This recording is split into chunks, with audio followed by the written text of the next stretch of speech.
this is just not acceptable. Shelley Fyant is a Salish and Kootenai tribal member, and she's also a part of the leadership team for the Friends of the Jocko. It's a nonprofit organization that was formed by Arlee neighbors to bring awareness of a proposed gravel pit to the Jocko Valley. My family moved here in 1891 from the Bitterroot Valley as a result of the negotiation of the Hellgate Treaty of 1855. The land she's known her entire life is about to change, following the permit for a gravel pit that was issued on April 5th by the Montana Department of Environmental Quality to Riverside Contracting. We're taught to care for the land and it will care for us. And if you're going to dig 12 foot deep into 160 acres, that is not caring for the land.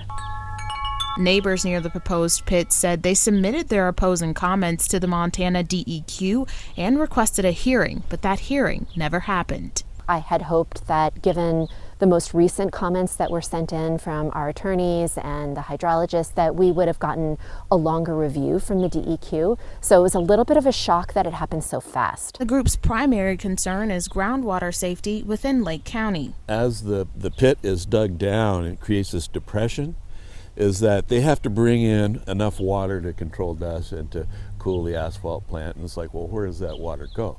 Riverside Contracting's paperwork for the plant says no operations would be conducted in waterways and disturbance would occur above groundwater.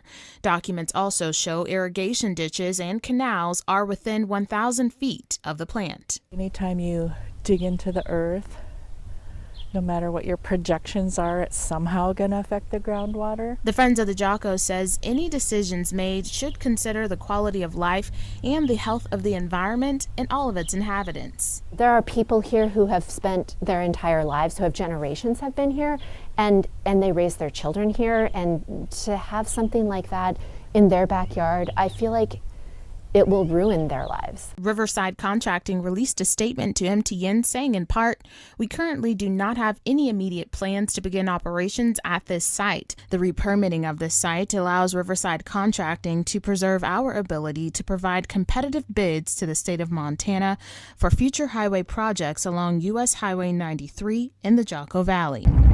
Despite the company's goals, neighbors in the Jocko Valley say they're going to continue fighting against the proposed gravel pit in their backyard. We've all chosen to live in a very relatively pristine area that doesn't have industrial development, you know? And it's just, for us, it's like, how could anybody who lives here think that having an industrial development of this size is a good thing? In Arlee, Kiera Sam, MTN News.